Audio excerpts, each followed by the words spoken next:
안녕하십니까. 둔산동 Q&A 공부방 동화쌤입니다. 학습법에 쟁점하는데, 지식인에서 어느 분이 이제 사교육의 장단점 물어봐서, 동화쌤도 이제 정리 삼아서 한번 쭈루룩 쓰고, 목차만 잡아놓은 다음에 생각나는 대로 한번 말씀드려 보겠습니다.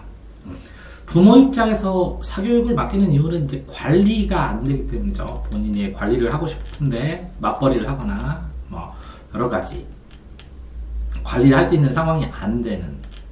그 다음에 이제 장점은 관리를 할 수 있다는 거죠. 그러니까. 그 다음에는 이제 그 내용이 이제 중학교 이상 넘어가면 모르는 내용들이 나오니까 이 내용을 가르쳐 달라는 거죠.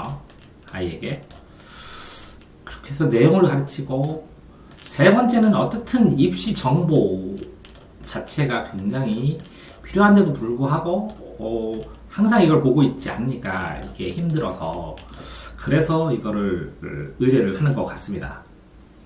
그런데도 불구하고 이 관리 같은 경우에는 스스로 관리를 해야 되는데 이제 학원에 맡기기 때문에 부모의 관리 능력이나 아이의 관리 능력이 떨어질 수밖에 없죠. 그러니까 결국은 이제 장점이 단점이 되는 겁니다. 그 장점을 이거를 해달라고 의뢰를 하기 때문에 이것의 능력이 떨어지는 거죠. 그다음에 내용도 이 내용을 모르게 되면 인강이나 유튜브나 아니면 책을 보면 되는데 그 내용을 수업으로 받든지 사교육으로 받게 되면 스스로 이거를 공부해내는 능력 자체, 자기주도 능력이 떨어질 수밖에 없는 거죠. 정보에 있어서도 이게 이제 원래는 공교육이나 학교나 정부에서 할 측인데 정부가 하는 것들을 개별적인 상황에서 개인들이 지금 하고 있는 거라고 저는 보여져요. 그래서 이 정보도 입시제도가 너무 복잡하기 때문에 어쩔 수 없는 분야도 있는 것 같아요. 그 다음에 실제로는 부모가 이렇게 관리 내용 정보를 주는데 가장 큰 차이는 뭐냐면 이제 계획입니다. 이제 차이가. 그 부모가 이게 계획을 짜서 목적적으로 아이의 필요한 것들만 사교육을 하느냐 아니면 의존적으로 하느냐 아이의 차이. 그러니까 계획과 의존도에 따라서 이 부모의 그 사교육에 대한 장단점은 엄청나게 이렇게 차이가 날 수밖에 없는 것 같아요. 근데 의존을 해서 도움이 되는 경우도 있어요. 그러니까 계획이 없는데 학원에 의해서 계획을 짜주면 또 도움이 되는 경우도 있겠죠. 근데 어쨌든 부모의 입장에서는 이런 장점을 얻기 위해서 비용을 지불하는 거죠. 그러니까 정부에서 어느 정도 이거를 해결해줘야 되는데 개인이 비용을 지불하고 있는 거기 때문에 사교육, 공적 교육이 아니라 사적 교육이라고 이렇게 보는 겁니다. 그런데 이제 정부 입장에서는 스스로 자기가 더 하는 거 아니냐, 추가 교육을 하고 있는 거 아니냐라는 입장에서 보고 있는 거죠. 자, 이렇게 사교육의 입장에서, 이게 공교육의 입장에서 보면, 사교육에서, 공교육은 자기 학년밖에 못 가르쳐요. 본인의 학년. 그러니까 뒤처지거나, 빨리 가려면, 뒤처진 아이나, 빨리 가고 싶은 아이나, 뒤처진 아이는 사교육에 의지할 수밖에 없겠죠. 그러니까 수월반이나, 특별보육이나 영재교육을 하기도 하지만, 이 사교육에 의지해서, 뒤처진 걸 따라가거나, 아니면 더 빨리 가는 선행학습이나 여러 가지 교육을 하게 되죠. 그런데 이렇게 사교육을 보완교육, 보조교육으로 봤을 때는 어떤 공교육 측면에서도 학교 측면에서도 이게 장점이 될 수 있어요. 예를 들어서 어떤 유명한 학교 주변에는 유명한 학원도 있다는 거죠. 유명한 학원가가 모인 근처에 유명한 학교가 생긴다는 거죠. 유명하다는 것은 입시 진학 실적이 좋다는 거죠. 진학 실적에 어떻게 보면 쌍방이 호환되면서 도움이 된다는 거죠. 단점은 이렇게 사교육과 공교육을 이렇게 대비돼서 사교육이 공교육을 망치는 원흉이라든가 아니면 실제로는 이제 공교육에 의지해서 보완하는 이제 보충제로서의 보충하는 보완교육으로서의 사교육이 더 큰 기능인데 이렇게 대립되는 기능으로 이렇게 생각을 해버리면 다시 빨간색으로 하면 사교육하고 공교육하고 이렇게 대립되는 교육 입장으로 생각을 하면 이게 충돌됩니다. 그래서 공교육이. 그러니까 예를 들어 대립되는 입장이라는 건 뭐냐면 사교육에서 수학을 다 배워서 학교에서 잔다던가 이렇게. 그러니까 보완의 의미가 아니라 이게 대체해버리는 거가 되거나 대체하거나 대립하는 개념으로 생각을 해버리면 그러면 이 공교육이나 사교육 둘 중에 하나는 문제가 된다는 것이죠. 그러니까 이제 이 시각을 사교육과 공교육의 대립구도로 봤을 때는 둘 다 문제가 발생을 하게 되고 이거를 보완할 수 있는 교육으로 칠 때는 둘 다 살아나갈 수 있는 방법도 많다는 거죠. 그러면 차이는 뭐냐? 사교육과 공교육으로 쳤을 때 그러면 이제 이 공적 교육은 의무 교육이나 아니면 학교 교육을 얘기하면 학교 밖 교육을 전부 다 사교육이라고 볼 수도 있겠죠. 학교 외 교육. 그래서 뭐 생활기록부는 학교 외에서 이러는 걸 쓰지 마라. 이렇게 되는 게 이렇게 대립되는 개념으로 보고 있는 중인 것 같아요. 시각을. 그래서 점차적으로 이렇게 보완교육으로서의 역할과 기능에 대해서 더 연구할 필요가 있지 않나 이런 생각을 합니다. 자, 이런 것들 중에 특이한 게 이런 거죠. 예체능. 체육을 더하는데, 체육을, 태권도를 학교에서 다 배울 수는 없잖아요. 수영을 다 배울 수는 없고, 바둑을 다 학교를 일괄적으로 다 할 수는 없고, 모든 학교가. 음악을 또 추가로 자기가 악기를, 피아노를 다 모든 아이들이 칠 수가 있고, 미술을 매일 하고 싶다고 할 수 있는 건 아니잖아요. 그래서 이 초등학교 때 이런 거는, 이게 단점으로 이거를 다 밖에서 할 수밖에 없고, 그래서 이제 비용이 증가를 하고, 이런 것들을 추가로 방과후 활동을 하더라도 더 많이 하지 못하니까, 실제적으로 사교육을 통해서 부모들이 해나가는 것 같아요. 그러니까 여기서 개별 교육을 할 수 있다는 거죠. 개별의 특성화 교육. 근데 어쩔 수가 없다는 거죠. 개별 교육에 대응된 그 예체능 같은 거 이런 거는 학교에서는 공통교육을 하고 기본교육을 할 수밖에 없기 때문에 개별교육을 할 수밖에 없다는 거죠. 그러니까 공통교육을 하고 추가로 하는 거를 보완하라. 이렇게 보완하라. 그럼 이게 보완의 측면으로 쳤을 때는 사교육도 엄청난 여러 가지 기능을 한다는 거죠. 학교에서 맨날 서예를 쓸 수는 없잖아요. 그렇기 때문에 이제 초등학교 때는 별 논란이 없어요. 학교와 서예, 체육, 바둑, 음악, 미술 하면서 학교, 그다음에 교과 과정도 좀 크지 않기 때문에 초등 때는 잘 병행이 되는 것 같아요. 사교육이. 그런 다음에 이 병행이 되는 이 예체능 하는 거는 개인적인 호불호가 있기 때문에 예체능을 하는 걸 가지고 교육비가 너무 많이 들어서 고액이다 뭐 이런 말이 나타나지는 않고 있어요. 그래서 잘 병행이 되고 있는 상황일지도 모르겠어요. 근데 예를 들어서 이제 논술 같은 경우에는 이제 초등 같은 경우에는 책 읽기 논술로 하고 책 읽기, 만들기, 생각하기. 중등 같은 경우에는 뭐 국어 도움대라고 문학 논술이나 역사 논술 뭐 이런 거 하고 고등 같은 경우에는 입시 논술로 완전히 이제 초중하고는 완전히 다릅니다. 그렇게 돼서 이렇게 논술을 하는데 실제적으로 이제 고등 논술 같은 경우에가 제일 장점이에요. 논술을 했을 때. 왜냐면 이렇게 재능 있는 논술에 재능이 있고 논술을 쓸만한 애들은 수시에서 역전을 시킬 수 있는 게 짧은 시간에 비교적 짧은 시간에 역전을 시킬 수 있는 게 논술밖에 없어요. 단거리 시간이 뭐 2년, 3년이 다 걸리니까. 그러니까 논술 같은 경우에는 실질적으로 고등 논술에는 장점이 좀 있는데 근데 단점으로는 사교육으로 논술을 가르치고 그러니까 이게 가르치다 보니까 이 논술 입시 시험용으로만 가르치죠. 논술 입시 시험용으로.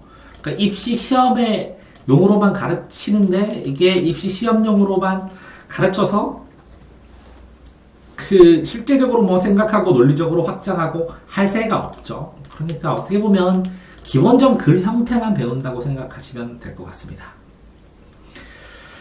자, 사교육에서 초등은 그나마 이렇게 보완교육으로서 어느 정도 사교육을 하더라도 초등학교랑 맞물려서 잘 돌아가고 그 다음에 이렇게 막 억지로 이렇게 많이 시키지는 않잖아요. 그 다음에 수준도 낮고 일부 선행학습하는 학생들을 빼놓고는 거의 어느 정도 자율적인 균형감을 가지고 살고, 그 다음에 이제 내신이라는 게 너무 쉬워서, 내신의 부담이 훨씬 적으니까 사교육도 많이 안 시키죠.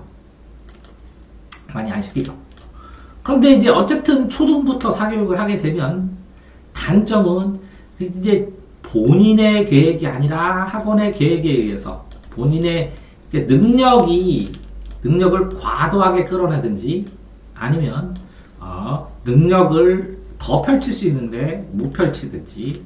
그러니까 실제적으로 이렇게 사교육을 하더라도 이 초등학교 때는 1대1을 안 해요. 거의. 그러니까 1대 다의 수업을 하니까 집단화된 프로그램 속에서 이게 어떻게 보면 개성을 상실하는 개별적인 능력을 상실하고, 뭐 1대1을 하기도 하지만 뭐 그 학력에 맞게 하는 것이 아닌 1대1을 하는 경우에는 선행학습할 때만 1대1을 하고, 그러니까 실제적으로 스스로 탐색할 수 있는 시간을 좀 줄이게 되죠. 중등이 되면 이제 본격적으로 사교육이 막 굉장히 활성화되는데, 이유는 그렇습니다. 이유는 여기에서 여기 넘어갈 때, 초등에서 중등 넘어갈 때 이게 뭐 거의 이 10배의 어려움, 10배가 뭐 이 20배 정도 느낄 것 같아요. 아이들이 학습의 어려움을 20배 정도. 그러니까 초등이 너무 쉽다는 거죠, 시험이. 중등은 갑자기 어려워지고, 고등은 갑자기 양이 늘어나고. 자, 이거는 갑자기 어려워지고, 이거는 갑자기 양이 늘어나요. 여기는 20배 어렵다면 여기는 100배 어렵다고 쳐야죠. 그러니까 이제 학년간에 이렇게 스무스무한 그 학습을 할 수 있도록 양을 스무스무하게 늘리는 거를 좀 고민을 해야 될 텐데, 그게 안 된다고 저는 확언을 해요. 아이들이 이게 문화 충격이 너무 큽니다. 그래서 중등 가서 갑자기 성적이 떨어지니까 성적을 보완하려고. 얘가 공부를 왜 하는지는 몰라요. 그렇지만 성적을 일정 수준 유지하니까 안심을 하죠. 이게 안심하고 위안하니까 실제로는 본인의 능력이 발전한 건 아닌데, 스스로 하는 능력이 커진 건 아닌데, 여기에서 본인의 능력 자체를 측정할 수 없게 되죠. 능력 자체를 형성시켜야 되는데 성적에 매달리게 되죠. 이게 안심하게 되니까 이게 고등 계획이나 이런 것들을 미리미리 세우지 않고 그냥 학교 스케줄에 따라가게 되죠. 그러니까 이제 중등에서 미리 이렇게 계획 세우는 애들은 어마어마하게 선행을 많이 하죠. 초등부터 보통은 하기도 하지만, 선행학습을 하면서 계획을 짜고 이렇게 스스로 해나갈 수 있는데, 이걸 학교에서 해주지는 않잖아요. 고등 거를. 그러니까 이 고등 거를 미리 이 중학교 거에서 함으로 인해서 나중에 이렇게 문제는 뭐냐면, 이 선행을 할 때 능력이 아니라 이끌려간다는 거죠. 이끌려가니까 본인이 한번 갔다 왔을 뿐이지 본인이 갈 수 있는 능력이 생긴 건 아니다는 거죠. 그러니까 이걸 체득을 하지 않고 그냥 받아들이고 알고 있다고 착각을 하니까 선행학습에 대한 문제점들이 드러나는 거죠. 이렇게 됐을 때 고등학교 가서 이렇게 문제는 또 그렇게 돼요. 이제 이게 중학교 때 사교육을 하게 되면 고등학교 때도 사교육을 그냥 순정적으로 하는데, 이렇게 이제 3개 정도 그룹으로 나눈다면, 이제 하위권은 사교육을 한 번도 못 받은 애들, 이런 애들은 이게 중학교 때도 못 받고 많이 못 받은 애들은 사교육으로 끌어갈 수밖에 없어요. 기초가 못 트니까 중학교 거 플러스 고등학교 거를 해야 되니까. 그러니까 이게 학교에서 이걸 안 해주고 요거만 나가니까 할 수밖에 없다는 거죠. 그러니까 보충 수업이나 이런 것들이 이게 더 세분화돼서 아이들 개별적으로 따라올 수 있게 감당이 되느냐, 이거 불가능하다는 거죠. 그래서 사교육을 하게 되고, 중위권 학생들은 이렇게 성적을 안심하고 맞았던 거가 익숙해져서 할 수 없이 익숙함으로 열심히, 왜? 사교육하면 일정 부분 점수를 만들어주지 않으면 종료를 교육을 시켜버리니까, 종료되지 않는 라면 점수를 올려줘야 되고, 사교육을 지속을 그러면서 점수를 올리면서 설득을 해갖고 이어서 하게 되죠. 근데 상위권 같은 경우에는 초고난도로 어려운 문제라든가 자료 찾는 문제라든가 아니면 그 어떤 그 본인이 시간을 단축할 수 있는 어떤 방법이라든가 정보라든가 이런 거를 위해서 그쵸? 시간을 효율적으로 쓰기 위해서 시간의 효율성을 사교육과 돈과 바꾸는 것이죠. 근데 이제 그렇지만 어쨌든 이렇게 시간의 효율성을 실패하면 자기가 공부할 수 있는 자기 학습 능력, 자기 학습할 수 있는 시간을 뺏기죠. 이렇게 상위권도. 그 다음에 이렇게 상위권도 사교육을 하게 되면 본인의 능력을 고비를 본인 스스로의 능력을 넘길 수 있는데도 불구하고 그렇지 못하게 되죠. 그래서 실제적으로 사교육 자체가 더 발전할 수 있는데도 불구하고 스스로의 능력을 의존하고 쉽게 변함으로 인해서 어렵게 배워야 될 것을 쉽게 배웠기 때문에 발생하는 어려움이 발생을 하죠. 또 이렇게 익숙하게 일정 점수를 맞기 때문에 자기 능력을 자기가 스스로 해보면 또 다를 수도 있는데 자기 능력은 나 요거밖에 안 된다. 그러니까 능력에 대한 한계를 본인의 능력이 아닌데 시스템의 한계를 능력의 한계로 생각할 수 있게 된다는 거죠. 주기권은. 그러니까 시스템 자체가 문제가 되고 학원 시스템이나 이런 것들로 내 생활의 이 한계, 생활, 템포, 습관의 한계인데 학원으로 습관을 들으면서 이 습관의 한계치를 본인과 무관하게 이 전체 흐름에 따라서 그냥 적응이 돼버린다는 거죠. 자, 하위권 같은 경우에는 이렇게 한꺼번에 하려고 하니까 어마어마한 비용하고 그 다음에 지금 이렇게 사교육을 해가면서 이거 뭐 빨리 따라갈 수도 있겠지만 이게 사교육 자체를 떠나면 그럼 이제 다시 뭔가를 혼자 해가지고 그거를 따라가고 그러니까 빠르게 따라가고 할 수 있는 거에 대한 이제 포기하는 상황이 발생을 해버리죠. 왜 그러냐면 이렇게 돈 주고 사교육에서 해버리니까 이게 공교육에서 대안을 해줘야 되는데 공교육에서 너도 사교육으로 해서 쫓아가면 되지 않냐 라는 측면으로 바라보는 측면도 있다는 거죠. 이렇게 대안되는.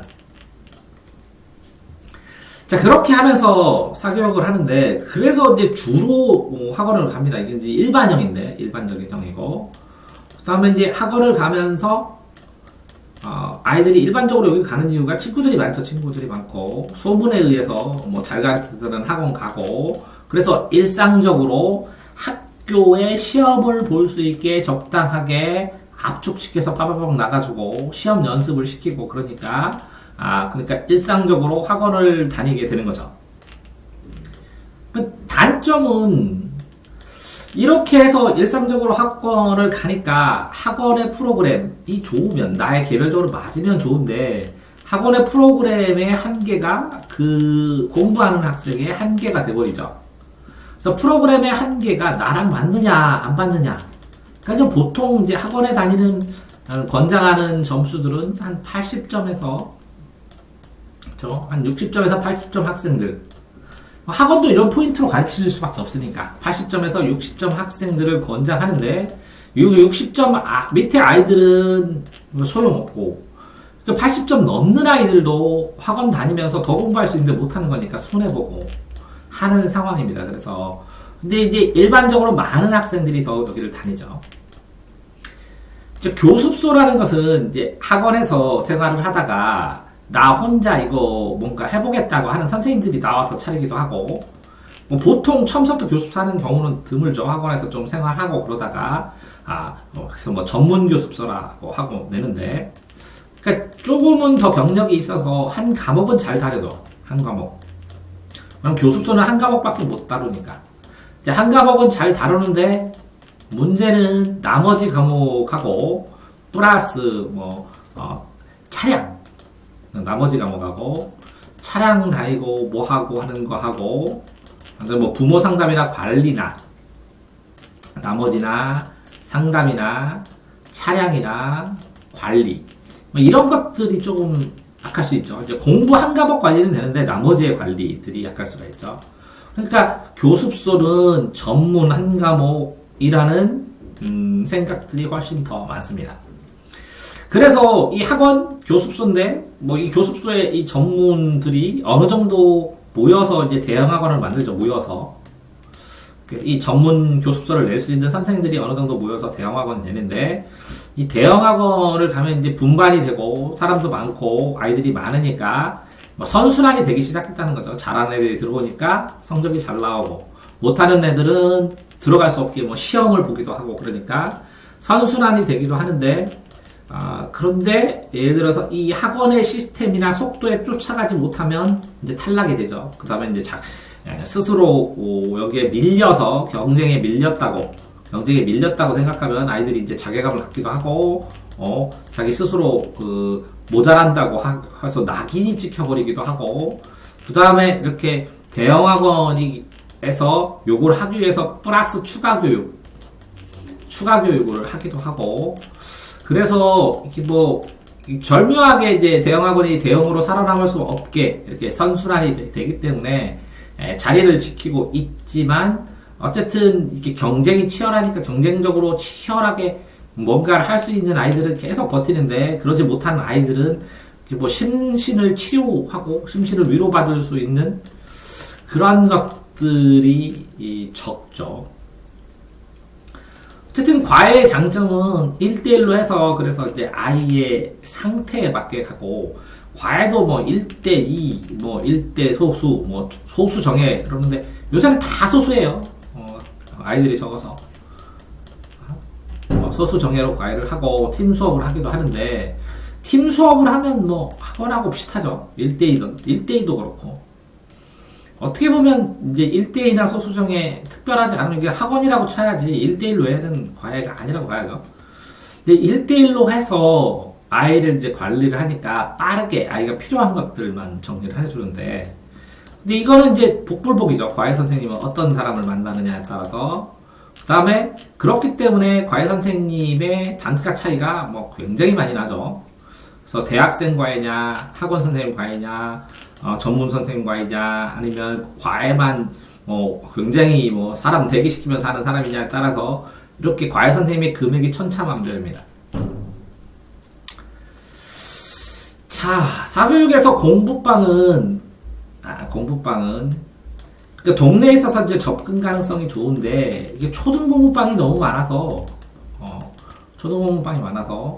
그러니까 이제 이로서 뭐 프랜차이즈 이런 것도 많이 생기지만 차리는 사람도 많고 접는 사람도 많아서 이게 전문성이 조금 덜 된다라는 느낌도 조금 있고 전문적인 사람이 이 뭐 공부방을 차리고 그렇게 되면 이제 공부방이라기보다 과외방이고 이제 이게 개인 과외로 신고를 하는 겁니다. 그래서 공부방이란 말은 없고 그냥 일상적인 명칭이지만 개인 과외입니다. 개인 과외 교습. 그러니까 교습. 공부방에서 하는. 그런데 초등 느낌이 강하고 중등 고등에서는 이렇게 따로 한 과목이나 이런 거를 해서 이렇게 교습소가 공부방으로 들어온 것처럼 되어 있는데 실제적으로 전체적으로는 초등 느낌이 굉장히 강하죠. 장점으로는 접근성이 좋고 뭐 잘 돌본다라는 느낌이 있다는 건데 단점은 이게 또 똑같거든요. 이렇게 사람들이 이렇게 인식이 정확하게 정착이 안 됐어요. 공부방에는 어떤 특별한 그러니까 초등 이외에는 정착된 이미지나 인식이 없어서 그냥 뭐 수학 선생님, 과외 선생님이 동네에서 하는 그런 느낌처럼 마치 전문성이 떨어지는 것 같은 그런 느낌을 지금 주고 있기 때문에 공부방 저도 하고 있지만 별로 권하지 않습니다. 초등은 해도 되는데 중고등은. 그 다음에 요즘은 이제 대세로 많이 늘어나는 게 자습성 센터죠. 자습을 하고 왜 그러냐면 인강 플러스 자습 플러스 질문 간단하게 해서 뭐 스스로 센터, 자습 센터, 뭐 학습지도 풀기도 하고 책도 풀기도 하고 질문도 하기도 하고 뭐 시간 관리도 해주고 조금 해주고 하는데 뭐 비싼 독서실이라고 생각을 해도 될 것 같아요. 자습형 센터. 이게 장점은 이렇게 여러 가지를 잡아서 아이들 이제 어느 정도 자유로 훈련이라고 하는데, 이게 이 프로그램에 따라서 어떻게 보면 학습지의 프로그램에 따라서 한계가 있고, 프로그램을 운영하는 선생님의 스킬에 따라서 굉장히 차이가 많이 납니다. 그럼 뭐 어떻게 보면 그 학습지 회사가 인간 형태를 결합시키면서 한꺼번에 모아서 아이들을 학습지 풀게 하면서 해주는 것처럼 되는, 어떻게 보면 학습지의 발전형, 학습지 회사의 발전형으로 보이기도 합니다. 학습지의 발전형처럼 보이기도 하는데, 그만큼 이게 프로그램이나 스킬, 이게 선생님에 따라서 엄청나게 많이, 눈높이 선생님에 따라서 이게 수입이 다른 것처럼 엄청나게 차이가 많이 나겠죠. 또 요즘에는 이제 하도 입시가 복잡해지니까 컨설팅, 정보를 얻어야 되니까 정보 컨설팅을 하는데 이게 너무 고액이죠. 정보 컨설팅을 하고, 그 다음에 수시를 하면서 수시가 너무 복잡해지고 이게 해야 될 게 많으니까 수시 책 쓰고 생활기록 보고 감독하는 뭐 컨설팅, 그리고 그 다음에 정보나 수시 컨설팅하고, 그 다음에 뭐 학습 상담 컨설팅. 이제 학습 상담은 아이 이제 학습 유형 검사라든가 이런 거는 이제 한번 해보라고 권하기는 하는데, 이게 수시 제도 때문에 이거를 꾸준하게 하고 정보까지 하는데 이게 너무 고액이에요. 이렇게 과외보다는 더 고액 같아요. 이게 단기간에 하는 걸로 쳐서.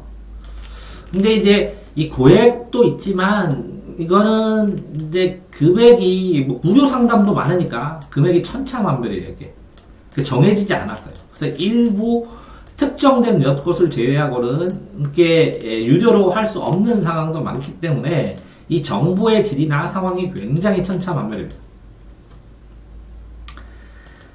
자, 과외를 하면서 이제 국어 과외는 장점은 국어 공부를 어떻게 하는지 몰라요, 아이들이. 책 읽고 그냥 문제 풀면 되잖아요. 그러니까 이 공부 방법을, 국어의 공부 방법, 분석 방법, 접근 방법을 배운다면 굉장히 도움이 되겠는데, 근데 이제 공부 방법이 아니라 국어 자체의 내용을 나가면 이게 굉장히 많습니다, 이 내용이.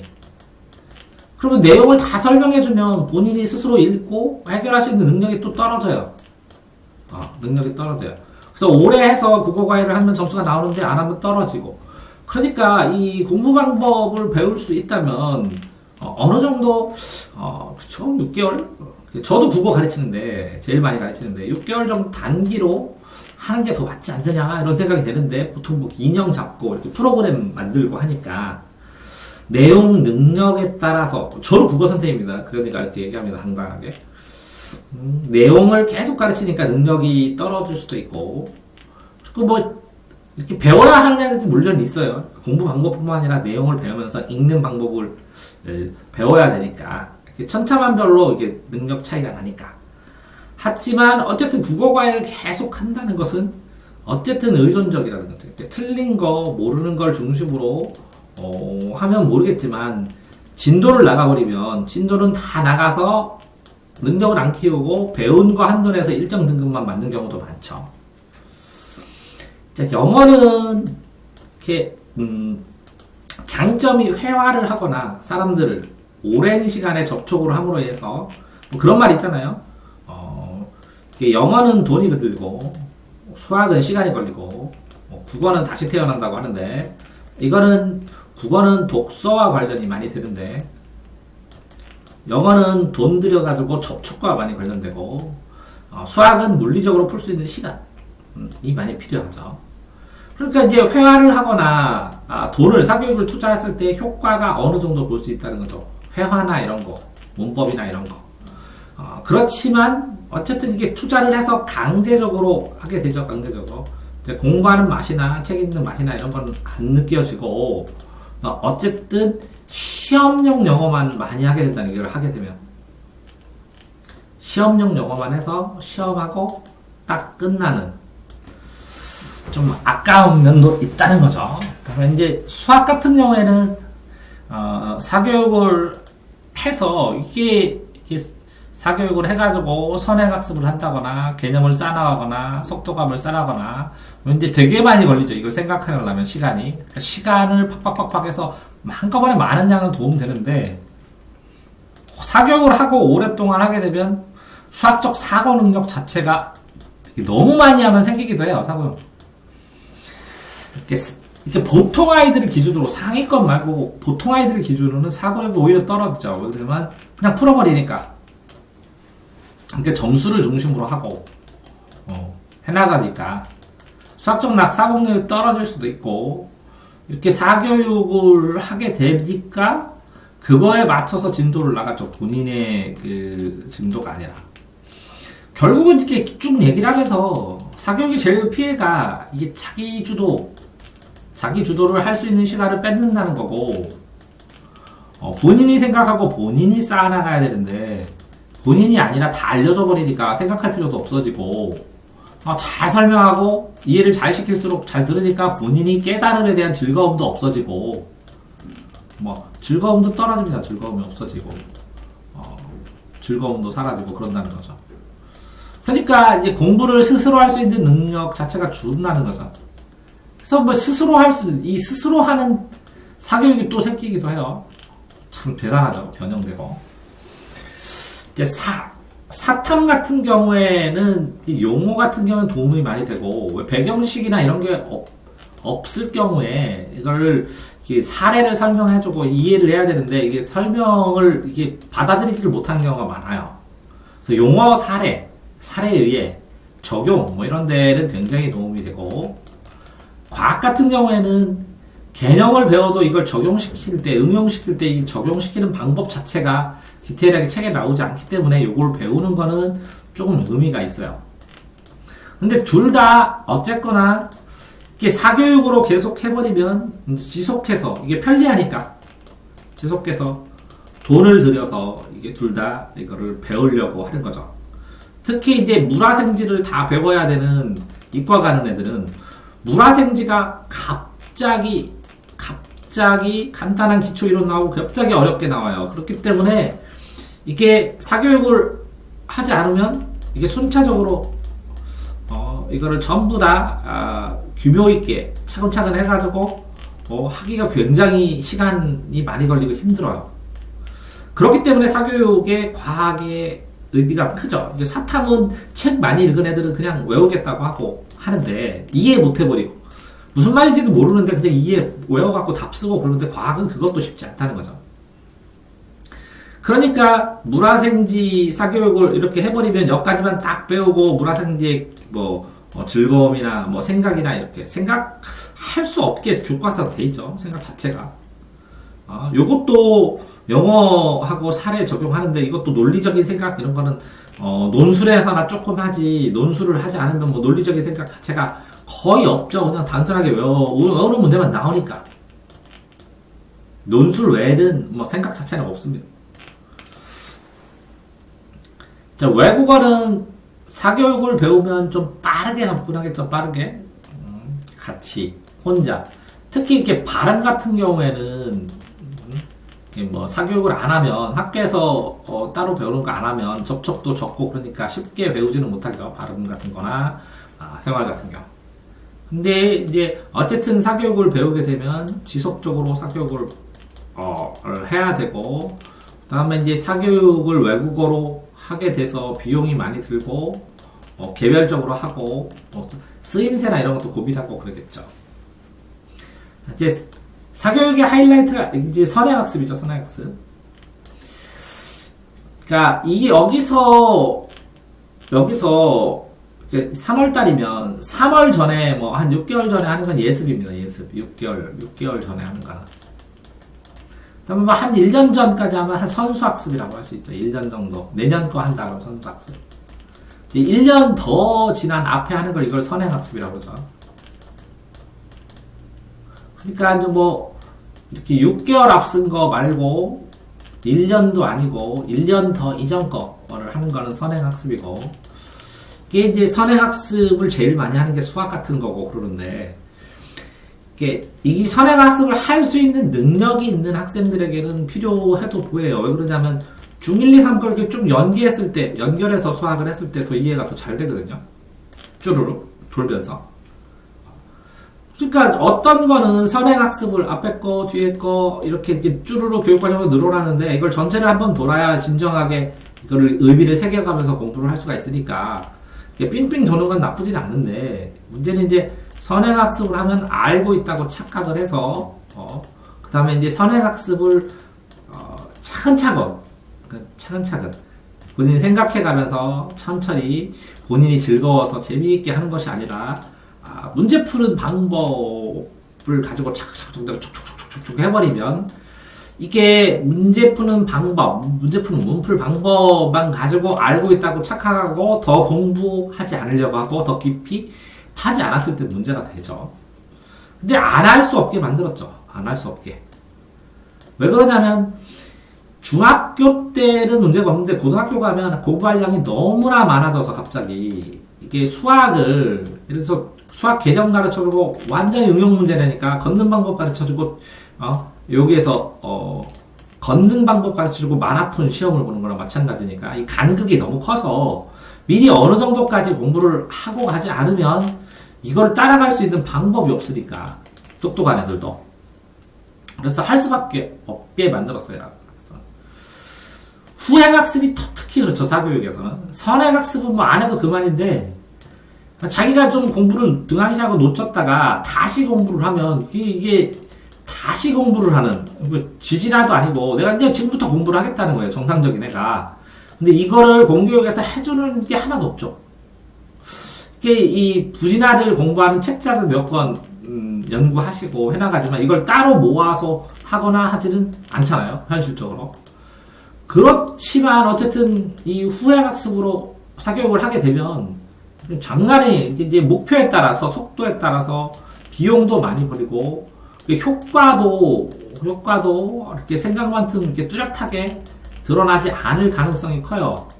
그래서 아이들한테 이렇게 후행학습 안 하려면 선행학습은 아니더라도 좀 예습복습하면서 어떤 그 학창 시절이라는 게 있다. 학습 시절, 학습을 해야 되는 시절이 정해져 있다는 말을 하고 싶은 거죠. 학창 시절이라는 게 있다. 그런 거죠. 그러면 이제 사교육의 적정 시기는 언제냐? 생각해보면 이제 장점으로 보면 초등 때는 당연히 시켜야겠죠. 그래서 음악 시키고, 음악학원 가고, 미술학원 가고, 바둑학원 가고, 그 다음에 운동학원 가고, 뭐 웅변학원 가고, 뭐 이 정도면 좋을 것 같은데, 그 다음에 천천히 수학 조금씩 시키고, 그 다음에 영어 시키고, 이렇게 되겠죠, 보통. 그러면 이만큼만 해도 사교육이 적지 않네요.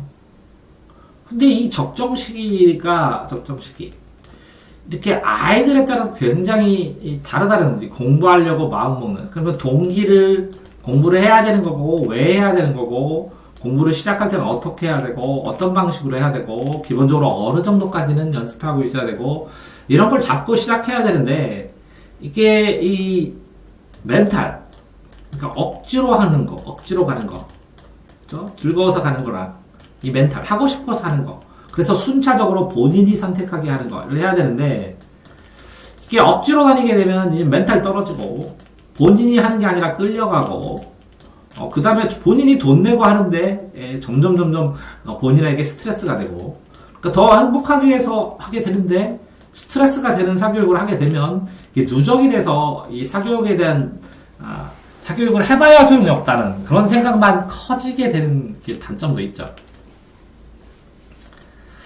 실제로 이제 학원 강사에서 학원 강사님들 오시면 이제 저는 이제 그 강사형 선생님이 있고 프로 강사형 선생님이 프로 강사 돈을 벌고 돈의 대가로 수업을 하고 이렇게 꼭 학교 선생님형 강사가 있어요. 선생님형 강사. 오히려 넓고 애들이 좋아서 애들 가르치는 애 선생님형 강사. 그리고 이제 둘 다 장단점이 있어요. 이제 이 프로 강사는 이렇게 수업해서 점수 줄게 돈 줘 이렇게 하는데 책임감이 있고 선생님은 강사는 따뜻하죠. 애들한테 다 애들을 중심으로 움직이고 이렇게 되는데 학원 강사랑 선생님이랑 쳤을 때 실제적으로 이렇게 보면 이 가운데의 평균 능력은 학교 선생님들이 훨씬 좋습니다. 냉정하게 교대 나오고 공부도 잘했고 오랫동안 가르치고 잘했습니다. 중간 평균 능력은. 근데 이렇게 돈을 벌기 위해서 사력을 다해서 하는 이 최상위 그쵸? 이렇게 그냥 아이들 가르치고 싶어서 이렇게는 이 선생님들처럼 공부는 아니지만 그냥 따뜻하게 선생님 하고 싶어 했던 사람들이 이렇게 되면 요 가운데가 학교 선생님들이고 여기에 학원 강사들 중에 일부 여기에 학원 강사 중에 일부 이렇게 이제 양극화돼서 나뉜다고 생각해요. 그래서 여기는 계속 바뀌어요. 은퇴하기도 하고 여기는 오래 살아남으면서 돈을 벌기도 하고 그러죠. 그러니까 실제적으로 전체적인 퀄리티는 공교육 선생님이 훨씬 좋죠. 사교육 선생들보다. 근데 전체적인 퀄리티에서 여기에서 안정적으로 살면서 그냥 애들 대하느냐 하루하루 이게 오늘 제대로 못하면 퇴고 통보 종료 통보 끊는다고 그러죠. 학원 끊어버린다고. 끊기느냐, 인연이 끊기는 것 같아요. 그런 느낌을 스트레스를 받아가면서 살아가느냐 하는 거의 차이인 것 같아요. 학원 강사. 그러니까 성향을 나는 아이를 선생님형 강사에게 보낼 건지 프로 강사에게 보낼 건지를 잘 생각해서 보내야 되겠죠. 근데 두 개가 겸해지지는 않는 것 같아요. 유형이 어느 정도 나는 것 같아요. 법제적으로 학원이 평생교육원, 교육청의 평생교육을 해서 공교육이 아닌데도 불구하고 공교육의 통제를 받습니다. 공교육에서 학원비도 통제를 받고 설립하는 거, 신고하는 거, 그다음에 이렇게 이렇게 공교육이 아닌데도 평생교육인데도 사교육, 그러니까 말은 사교육인데 통제는 정부에서 다 하죠. 공교육과 똑같이 이렇게 공교육인데도 불구하고 여기 안에서 공교육 다 끝나고 보충 수업을 하죠. 보충 수업. 공교육 플러스 보충 수업. 근데 이 보충 수업도 전체를 다 해버리죠. 그래서 나누어서 하면 난리나니까. 그러니까 이게 법제상으로 공교육, 사교육 했을 때 이렇게 사교육이면 사적 자체로 자율성을 주느냐? 그렇지 않다는 거죠. 그러니까 어떻게 보면 공교육도 사교육도 이게 구분을 이렇게 짓는 것보다는 그 역할을 나누는 작업을 하는 게 더 좋을 수도 있겠다는 생각을 하는데 통제를 해요. 통제 자체가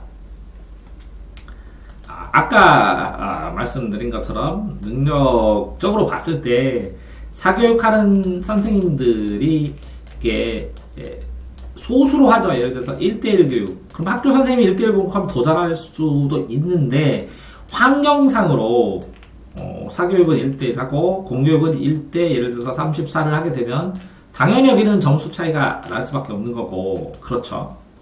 그래서 확실히 이 평균적인 능력은 공교육 선생님이 높고 평균적인 능력은 이제 사교육 선생님은 살아남기 위해서 어쩔 수 없이 노력을 해야 된다는 거죠. 아이들을 이해시켜서. 그러니까 이게 아이 중심이 될 수밖에 없다는 거예요. 아이가 올 수 없게. 이건 수요자 중심.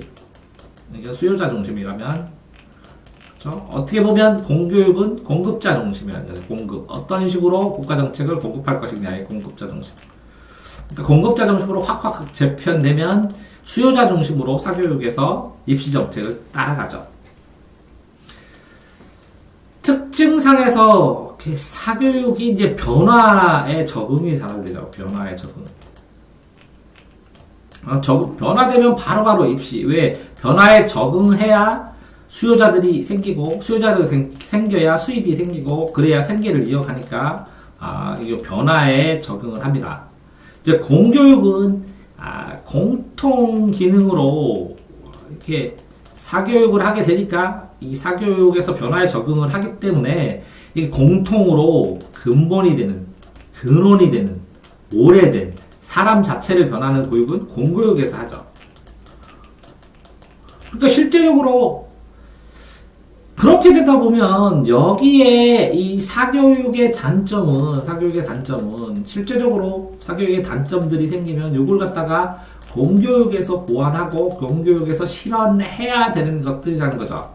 왜 그러냐면 공교육에서 모자란 걸 사교육을 통해서 보완을 할 뿐이지 근원적인 교육은 공교육일 수밖에 없기 때문에 근원적인 교육이 아니라 어떻게 보면 사교육은 응급처치, 개별적이고 응급적인 조치일 수밖에 없다는 거죠. 그러니까 개별적인 응급조치를 본인이 돈 들여서 개인이 했으면 국가에서는 근원적이고 교육적인 내용의 교육을 시행을 해야 되고 어차피 이렇게 개별적인 수요가 계속 있는 한 사교육이 사라지지 않을 거라면 그렇죠? 이 한계는 뭐라고요? 개별적인 교육을 하기 때문에 개별 특성으로 뭔가를 해서 이게 근본적인 것까지 이걸 다 하기에는 사교육 비용이 너무 많이 들어서 이 근본적이고 근원적인 교육, 근원 교육의 한계치, 이건 개별 교육이 장점이니까 요 한계치를 요 공교육에서 해줘야 된다는 거죠. 그러니까 어떤 비용이 들고 그 다음에 어떤 필요성이 있더라도 확실히 이렇게 사교육에서 하는 것과 다른 이 공교육에서의 노력 아니면 사교육이 못하는 한계가 도달한다는 거죠. 예를 들어서 여기에서 아이에게 심리 상담을 하는 거다고 그렇죠? 뭐 분명히 여기서도 심리 상담을 하겠지만 여기서 심리 상담, 공교육에서 상담하는 심리 상담의 대상이나 느낌 이건 학습을 중심으로 많이 할 테고 진로를 중심으로 많이 할 테고 여기에서는 여기 인생이나 화랑이나 뭐 이런 것까지 할 테니까 그러니까 어떻게 보면 더 폭이 더 넓을 수 있다는 거죠. 공교육이. 어쨌거나 이런 변화에 힘입어서 사교육이 이게 확장되고 변화되기 시작합니다. IT 기계를 쓰거나 아니면 인강 교재를 인터넷 강의나 유튜브 강의를 실시를 하거나 아니면 피드백을 하는 컴퓨터 프로그램들이나 아니면 컨텐츠를 사용하거나 이렇게 해서 굉장히 많이 바뀝니다. 그러니까 여러 명, 뭐 몇백 명 모아놓는 강의에서 종합학원식에서 단과학원식에서 인강과 결합한 단과학원과 관리에서 점점 이런 형태의 유행을 타고 떠나기 시작을 하는데 어쨌든 인강이 생기고 교육방송이 생기고 인강이 생기면서 대형화학원이 생겨서 대형화와 아주 작은 중간고보 학원들이 다 망했죠. 개별 대책을 해주는 개별 학원과 대형 학원, 중간 학원들이 없어져서 이 대형화가 돼버렸어요.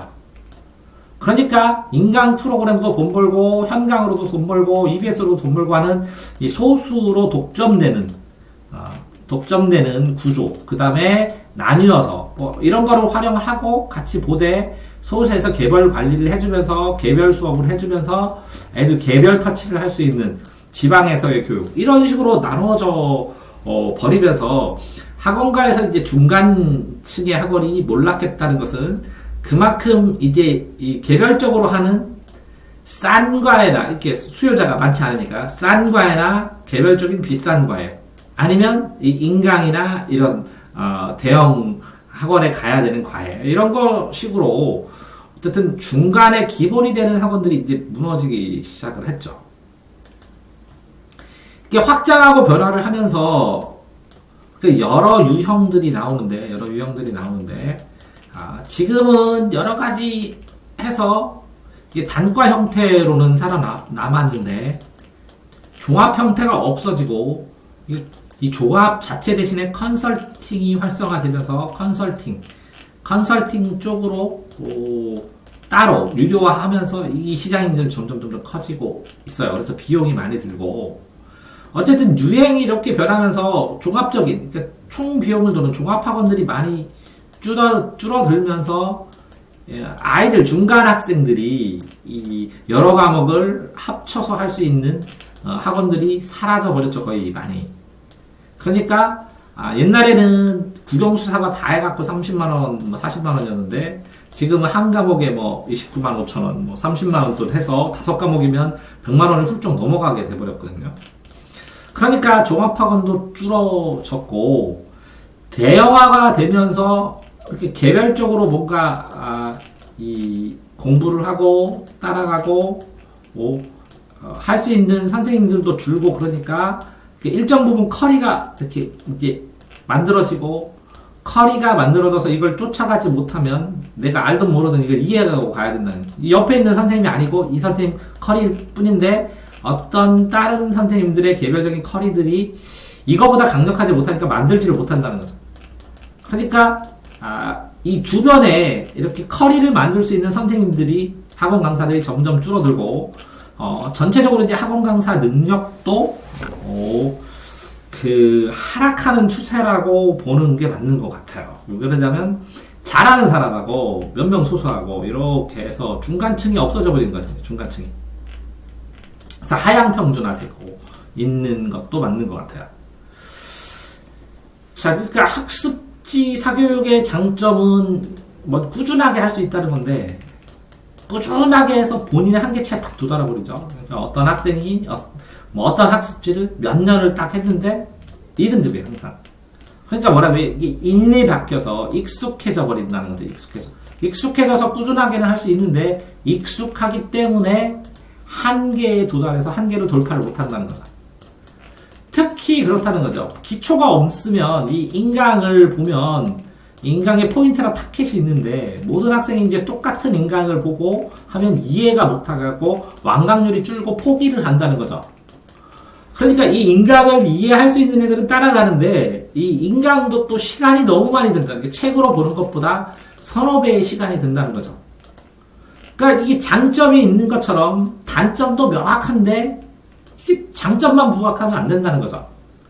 학습지도 이렇게 꾸준히 하고 익숙해지면 근데 한계가 있고 학습지의 레벨을 올린다고 하는데 어쨌든 학습 방법 자체도 한계가 생겨버리는 면도 있다는 거죠. 근데 당연히 어쨌든 꾸준하게 하는 건 맞지만 이제 사교육 시장에서 이제 핫한 거는 공무원 시장이죠. 왜 그러냐면 학생 수가 감소를 해서 사교육 시장에서 이 공무원을 준비하는 숫자가 점점 늘어나고 정체되고 먹을 게 이거밖에 없다고 철밥통 이거밖에 없다고 그러니까 공무원 시장만 굉장히 팽창을 하게 되고 그러면서 학생 수를 있는 요게 입시학원에 있던 선생님들이 공무원 시장으로 진입도 또 많이 하고 많이 이동을 해버리고 그리고 뭐 영어도 절대평가가 되면서 어느 정도 또 타격도 있고 하는 시장에서 공무원 시장으로 이동하고 학생들은 계속 감소하기 때문에 계속 학생들이 감소하고 공무원들은 계속 그래도 어느 정도 일정 수가 있기 때문에 어쨌든 사교육 시간에 이제 변동을 가져왔죠. 공무원 시장이 팽창한다는 건 그만큼 취업하기 힘들다는 거겠죠. 취업하는 게 힘들다는 거고 그거를 경쟁률이 심해진다는 거고 그래서 누적되게 계속 비용이 든다는 거고 사회가 진짜 쉽지 않다는 거죠. 창의적이지 않다는 거죠. 학생 수가 감소하면서 새로 이렇게 젊은 학원 강사가 많잖아요. 옛날보다 이렇게 같이 선순환되면서 새로운 학원 이렇게 어떻게 보면 3D처럼 학원에 진입하는 선생님들이 줄어들어서 점점 이러다 보면 이게 지방 학원을 거의 망해버리고 중앙에 있는 메이저 대형 1타나 이런 대형 학원하고 이 분점들하고 몇 개의 학원들, 이 분점에서 나온 선생님들이 차린 몇 개의 학원들 이렇게 단순화될 수도 있지 않을까 이렇게 생각할 만큼 이렇게 사교육 학생 수 감소로 사교육 시장에서 선생님들 진입이 옛날만큼 되지 않는다는 거죠. 또 이렇게 학생 수가 감소하면서 경쟁이 치열하면서 스마트폰 세대예요. 스마트폰 세대. 이 스마트폰 세대니까 광고도 이렇게 사교육 그렇게 변했지만 이 스마트폰 세대로 인강 보고 뭐 이렇게 하고 그러는 상황에서 빨리빨리 인터넷으로 구하고 그래서 어쨌든 이게 대학생들이 과외 시장에 이렇게 들어오고 지금 힘드니까 취업하기가 알바하기. 그러니까 이게 전체적으로 이렇게 사교육 시장의 비용, 금액, 옛날보다 이게 오를 수가 없다는 거죠, 과외비가. 그러니까 옛날에는 일정 부분 받던 선생님들의 과외비도 다 떨어졌어요, 어느 정도. 그래서 굉장히 치열해졌다는 거죠. 결국은 이렇게 이제 치열해져 보니까, 일정 부분 살아남고, 굉장히 여러 선생님들이 있는데, 치열한 상황에서 이렇게 버티는 몇몇 사람들은 꽉 차고, 이 사람들은 굉장히 치열하게 경쟁을 하면서 가격을 내리고, 해나가면서 이렇게 쉽게 나가요. 그럼 또 쉽게 진입하고, 또 쉽게 나가고. 그러니까 이게 이제 작아졌다는 거죠. 오래 버텨서 이게 경력이 쌓여야 되는데, 옛날처럼 이렇게 오래 버텨서 이쪽으로 가야 되는데, 잘 버텨내질 못하니까, 이렇게 전체적으로 사교육하는 선생님의 능력들도 조금씩은 더 나중에 지나면 하락하지 않을까. 왜 그러냐면 옆에서 1대1로 제대로 안 가르치면 인강 봐버리잖아요. 근데 전반적으로 봤을 때는 이 대입제도가 잘 됐다 못 됐다를 떠나서 이 대입제도가 너무 자주 바뀐 게 문제였죠. 자주 바뀌니까 이걸 확인을 해가서 한 번 공부를 해도 소용이 없어져요. 부모들도 예상 가능하지가 않고 예상치를 한계를 넘어섰어요. 그러니까 대입제도가 너무 많이 바뀌어서 바뀐 것을 적용하기가 힘드니까 불안하다 보니까 사교육에 의지하고, 사교육은 그거를 통해서 수시를 통해서 아니면 정시를 통해서 아니면 관리를 통해서 뭔가 점점 본인들의 영역을 찾아나가죠. 그러니까 실제적으로 대입제도가 바뀌면서 이게 컨설팅하는 비용이 어마어마하게 많이 들어가고, 그것들이 수시 같은 경우에는 이제 보통 깜깜이 전형이라고 해서 왜 이게 붙었는지 떨어지는지를 알지를 못하니까 계속 의지할 수밖에 없었고,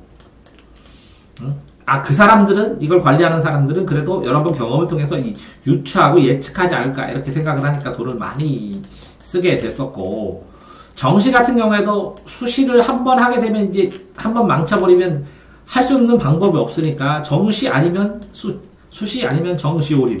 그러면 정시 올인 어떻게 해? 그 금액 올인. 뭐 이런 식으로 해서 이 두 개가 이게 수시를 끊임없이 하든지 수시를 완전히 포기하고 정시하든지 이게 대척적임에 있는 것처럼 시험 문제 내는 거다. 이게 생활 전체나 공부하는 템포도 완전히 감이 다르게 만들어져 버렸다는 거죠. 그래서 수시와 정시를 함께 공부할 수 있게 환경을 어느 정도 이 균형을 잡아주는 게 학원이니까 선택을 해주고 컨설팅 해주니까 학원을 가는 거예요. 이제 공교육의 입장에서는 수시가 더 좋죠. 왜 내신 아이들 관리하고 전체 다 하고 끌어가고 이게 편하니까. 근데 사교육의 입장에서는 수시는 컨설팅이나 내신 점수로 수입을 올리고, 정시는 이게 정시 올인하는 학교 내신과 다른 프로그램, 정시 고유 프로그램으로 수입을 올리니까 아무 상관없죠, 둘 다가. 그러니까 어떻게 보면 수시와 정시로 두 개를 분리하는 순간 더 복잡해져서 바뀌고 복잡해지니까 이게 학원 의존도를 더 많이 올렸을 수도 있어요. 하나로 통일을 시켰으면 더 덜했을 텐데 라는 생각은 합니다. 어쨌든 이제 요는 사교육에서 가장 중요하게 생각하는 게 관리가 이게 개인 관리라는 거죠. 개인 관리와 그 개인을 관리해서 어떤 이제 사교육을 하게 되면, 그러니까 1대1로 일기를 쓰기도 하고 그러죠. 그러니까 이제 학교에서도 아주 잘하는 애는 개인 관리 어느 정도 해주겠지만, 일반적으로 상위권은 학교에서 개인 관리가 거의 되겠지만, 중위권은 본인이 해야죠. 학교가 아니라. 하위권은 관리를 못 받는 측면이 강하죠. 그렇기 때문에 실제적으로 사교육이 이 통상, 보통, 평상, 일반적인 정형적인 교육을 하는 공교육에 보완적으로 개인이 교육하면서 추가로 돈을 낸다는 것이겠죠. 그러니까 이 추가로 비용을 주어야 되는데, 이 추가로 주어야 되는 요 비용을 공교육에서 얼마나 추가로 할 필요가 없게 만드느냐가 공교육이 살아나는 자. 그러면 말이 안 된다는 거죠. 그러니까 학교는 이걸 하고 이게 추가할 필요가 없는 건데 되고 있는 부분만 찾아서 공교육에서 활성화시키면 될 듯도 한데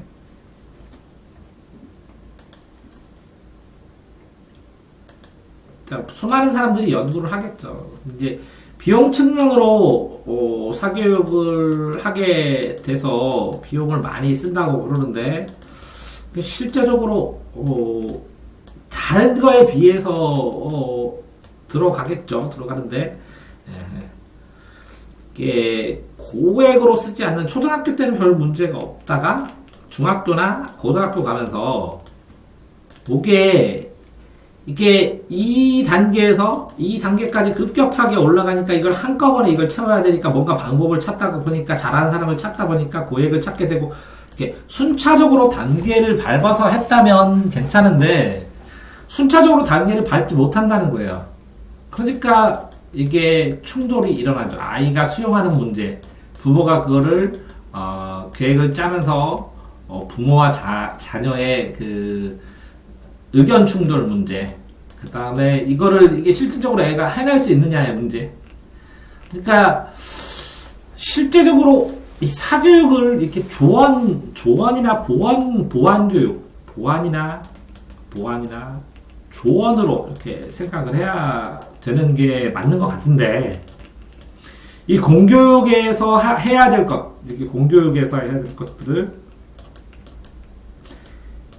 이게 공교육은 제대로 안 돼 있는 상황에서 이걸 갖다가 여기서 다 하라고 했을 때 문제가 발생한다는 거죠.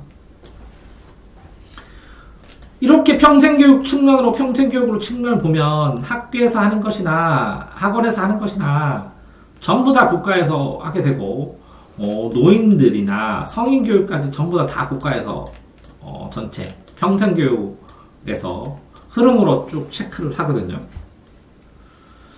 그러면 실제적으로 이렇게 공교육이 이만큼 하면서 이렇게 줄어가겠죠. 대학교는 사교육으로 가야 되나? 그러면 사교육이 이만큼이라는 거겠는데요. 그런데 이제 여기에서 성인이 돼서 이렇게 공교육이 좀 늘어나겠죠. 그러면 그거를 하면 이렇게 서로 간에 이렇게 두 개가 대척대로 이 역할을 일로 가거나 이 역할을 일로 가지 않는 이렇게 공존할 수 있는 방법들을 모색해야 된다고 생각하는데, 어쨌든 평생교육의 일환으로 사교육이 장점인데, 단점은 이렇게 사교육을 하면 이것도 어쨌든 개인 책임이 되니까 직업교육할 때 이렇게 사교육을 하게 되면 좀 많은 돈을 더 배우죠. 비법이라고 하면서. 공교육은 일상적으로 예를 들어서 이제 직업교육을 하면서 프로그램 돌리고 기초를 가르치고, 그러면 기초를 배우고 고급을 배우고 이렇게 되네요. 더 배우는 거니까. 경쟁 사회에서 나타나는 것 하나의 현상으로 봐도 그렇단데, 이제 사교육 선택할 때 가장 중요한 거는 프로그램도 맞지만 사람입니다. 사람. 그걸 시행하는 사람을 가서 만나고 사람을 보고 판단하고 사람에게 맡기는 거죠. 근데 추천해달라 그러면 정말 쉽지 않습니다. 왜냐하면 사람과 사람이 맞는 사람도 있고 안 맞는 사람도 있다는 거죠. 그러니까 사람과 사람이 만나는데 이게 성향도 맞아야 되고 특징도 맞아야 되고 바람도 맞아야 되고 타이밍도 맞아야 되고 그 기대나 수용 방법도 맞아야 되고 이렇게 됩니다. 자, 엊그저께 이제 저도 이제 상담을 많이 합니다. 부모님 상담을 많이 하고 사교육하는 사람이니까 상담도 하고 그러는데, 학생 상담을 해서 다 바꿔줘도 부모가 안 바뀌면 아무것도 안 바뀌죠. 어제 이제 상담사 만났는데, 그분이 이제 전문 상담사신데, 그분은 학습 상담하면 학생도 하고 플러스 부모도 다 한대. 무조건 부모도. 그러니까 부모가 바뀌어야 자녀가 바뀐다고. 근데 이제 사교육의 책임에 누가 있냐? 받는 사람은 자녀인데, 이게 특수합니다. 받는 사람은 자녀인데 돈은 부모가 됩니다. 아이를 갖고 나가는데 얘가 돈은 부모가 되니까 본인 돈이 아니에요. 부모 돈이죠. 부모 돈, 본인 돈이 아니라. 그러니까 돈은 부모가 내고 공부는 자녀를 시켜요. 근데 이제 부모랑 자녀랑 의사가 안 맞는 경우에 이게 자녀를 데리고 오면 이 자녀를 설득을 해서 조금씩 변화하는데 이 돈을 들이는 만큼 생각만큼 이렇게 자녀가 팍팍팍 움직이지 않습니다. 움직이는 학생도 있지만 그러면 대박을 치지만 이 자녀가 많이 움직이지 않는데 이 돈 투자한 게 아까웠을 때는 이 자녀에게 한마디를 해버리면 얘가 변하는 걸 포기를 해버리죠. 그러니까 실제적으로 굉장히 이 사교육의 특수성이 뭐냐면 부모는 돈을 대고 자녀가 공부를 한다는 거예요. 그런 공교육도 그렇지 않느냐. 부모가 돈 대고 자녀가 공부. 맞죠. 그런데 이 공교육에는 의무교육까지는 이게 돈을 이제 국가에서 하고 보조를 한다고 생각하고 요거에 같은 경우에는 이제 특정 목표를 향해서 준다는 거죠. 특정 목적. 그러니까 이거를 달성했느냐, 안 받느냐가, 했느냐, 못했느냐가 기준이 된다는 거죠. 그런데 이 특정 목적 플러스 알파가 돼버려요. 이거 특정 목적만 가지고 요거 됐느냐, 맞았느냐 하는 게 이제 프로 강사. 요 플러스 알파로 해서 학생 중심으로 학생 교육이나 생각이나 색상이 변화하는 학생의 교육을 중심으로 이게 어떻게 보면 이게 사죠. 교육에 초점이 맞으면 그러면 이거는 교육이 되어버린다는 거죠.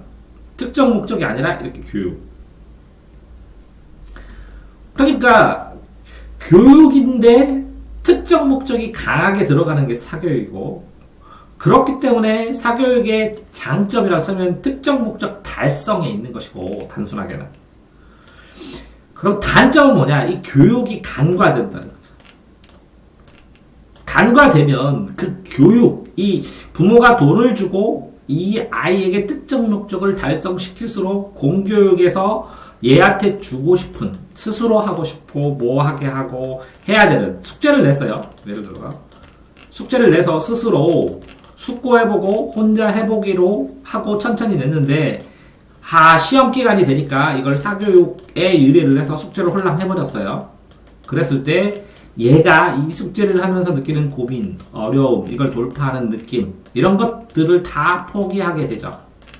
근데 이거를 고려하게 되면 교육을 초점으로 보는 사교육자인데 돈을 못 벌어요. 인기도 별로 없고. 그래서 대부분이 그냥 그 숙제를 해줘요. 이런 데가 돈을 많이 벌고. 그러니까 이 교육이 초점이 아니라 사사로운 목표가 초점이 돼버리니까 그러면 그런 의미에서 이 사교육이 공교육이 주고자 하는 교육의 목적을 상세해서 야금야금 깨트린다는 거죠. 야금야금 깨트리는데 두드러지는 건 이 목표 달성이 더 두드러지니까 마치 공교육이 이 사교육에 의해서 침범당한 것처럼 보이지만 절대 그렇지 않습니다. 이 공교육이 끌고 가고 기반을 만드는 것이고 공교육이 이렇게 기반을 만들어 놓으면 사교육이 여기다가 조그맣게 뭔가 하나를 딱 올리고 성과를 딱 본 다음에 나 때문에 잘했다 그렇지만 이 기반이 없으면 불가능한 거를 하는 것이기 때문에 어떻게 보면 이 사교육의 이 공교육의 기반에 의해서 사교육이 어떤 특정 목적 달성이란 그 한도 내에서만 잠깐 두드러 보이는 것이고 실제로 공교육 안에서 아이들이 다 성장하죠. 시간상으로 봤을 때 이 공교육이 고등학교 때나 뭐 중고등학교 때 보면 공교육은 아침에 8시에 도착하면 저녁에 뭐 4시간 하면 이게 10시간이면 사교육은 아무리 많이 해도 3시간 정도밖에 안 되거든요. 매일 해도. 그러니까 10대 3입니다. 교육은 다 공교육에서 하죠. 특정 목표 몇 개를 도움받을 때 사교육을 하는 것이고 사교육의 장단점 간단하게 이 목적을 두드러지게 할 때는 사교육이 개별 차이에 따라서 단점이라고 하면 이 특정 목적을 너무 강조하면 사교육인데 교육이란 특성이 없어져 버리는, 그걸 예방하기 위해서 어쨌든 여러 가지 이 장치로 법적 제도를 만들고 신고해라 뭐 해라 하고 조건도 만들고 해놨지만, 그럼에도 불구하고 이렇게 교육을 할 수 있는 그 평균적인 능력이나 자질은 이제 공교육 선생님들이 가지고 있다고 볼 수가 있죠. 하지만 그런 공교육 선생님들의 그런 이런 역할을 하는 프라이드가 너무 죽어 있죠. 돌아다녀서 이제 공교육 선생님들 대상으로도 만나보고 이야기하고 보면 이게 너무 떨어져 있어요. 필요 이상으로. 그리고 본인들이 어떤 그 사교육에 비해서 어마어마한 어떤 역할을 하고 있는데, 그 본인들이 하고 있는 그 역할을 사교육과 대비해서 극명하게 대비해서 본인들이 어떤 훌륭한 역할을 하고 있는지 그 정체성에 대해서도 명확하게 만들고 구성해 놓으시지 못한 느낌도 들어요. 그래서 안타까운 느낌도 듭니다. 뭐 사교육 장단점 얘기를 하면서 마무리로 공교육 선생님들 덕에 어쨌든 저도 먹고 사는 사교육하는 보안교육하는 사람이니까 감사 인사드리면서 녹화 마치도록 하겠습니다.